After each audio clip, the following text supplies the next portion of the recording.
반갑습니다. 청파동교회 성도 여러분, 일교구와 소망부를 맡게 된 양형구 목사입니다.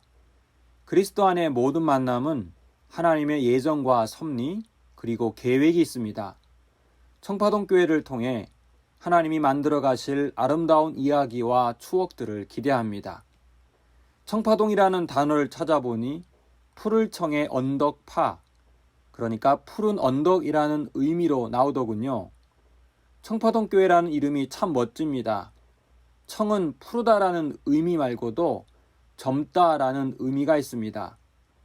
우리의 육신은 하루하루 약해지고 늙어가지만 하나님 향한 우리의 마음과 영혼은 청파라는 이름답게 푸르고 젊은 기운을 간직하기를 바랍니다. 제가 이틀 전에 부임 인사를 드렸는데 제 첫인상이 어땠습니까? 아마 사람마다 조금씩 달랐을 것입니다. 오늘 본문에 처음으로 등장하는 사울은 어떻습니까? 그에 대해 여러분이 가진 첫인상은 어떻습니까? 우리는 사울이 사무엘 선지자의 기름 부음을 받아 이스라엘 초대왕이 된 것을 잘 압니다. 그러나 이후에 그가 어떻게 권력에 심취하고 폭군이 되어갔는지를 또한 잘 알고 있습니다. 이런 배경 지식으로 인해 우리는 사울이라고 하면 그리 긍정적인 이미지를 갖지 못하는 게 사실입니다. 그러나 우리는 성경을 읽을 때 이런 배경 지식을 내려놓고 있는 그대로 바라볼 필요가 있습니다. 즉 사울은 다윗 왕이 세워지기 전 이미 실패가 예견되는 버리는 카드가 아니었습니다.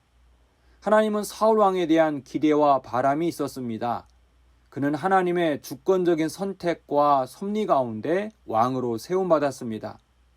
오늘 본문이 그 하나님의 선택과 섭리를 잘 드러내는 장면입니다. 우리는 그것을 사울과 사무엘의 첫 만남이 어떻게 이루어졌는지를 통해 발견하게 됩니다. 먼저 사건의 출발은 매우 사소한 일에서부터 발생됩니다. 어느 날 사울의 아버지가 암나귀를 잃어버립니다. 그리고 아들 사울에게 사왕과 함께 잃어버린 암나귀를 찾아오라는 심부름을 시킵니다. 그런데 사절을 한번 보십시오. 그가 에브라임 산지와 살리사 땅으로 두루 다녀보았으나 찾지 못하고 사알림 땅으로 두루 다녀보았으나 그곳에는 없었고 베냐민 사람의 땅으로 두루 다녀보았으나 찾지 못하니라. 이 짧은 구절에서 3번이나 반복되는 말이 있습니다. 암나귀를 찾아 두루 다녔는데도 찾지 못했다는 말이 3번 나옵니다. 이제 사울은 암나귀 찾는 것을 포기하고 집으로 돌아가려고 합니다. 이때 함께 가던 사환이 근처에 하나님의 사람이 있는데 그에게 길을 한번 물어보자는 제안을 합니다. 그래서 사울은 큰 기대 없이 하나님의 사람을 찾아갑니다.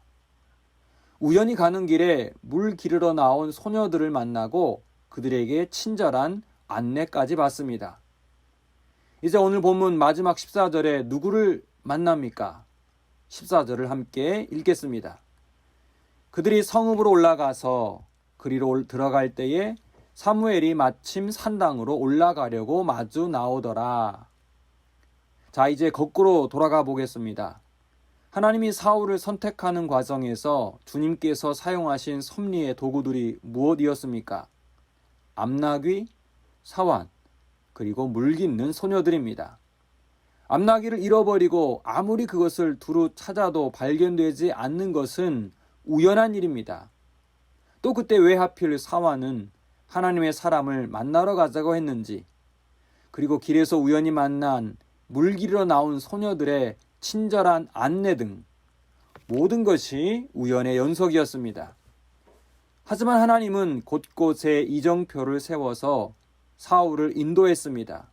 그리고 정확하게 하나님의 사람 사무엘을 만나게 하셨습니다. 사울의 길을 친히 인도하신 하나님께서 오늘 저와 여러분 그리고 청파동 교회를 이끄십니다. 우리가 보기에는 보잘것없고 하찮아 보이고 우연스러운 일을 통해서 하나님은 오늘도 일하십니다. 그러하니 오늘 우리가 만나는 사람들을 귀히 여겨야 합니다. 오늘 내가 해야 할 사소한 일들이 결코 보잘것없는 일이 아닙니다.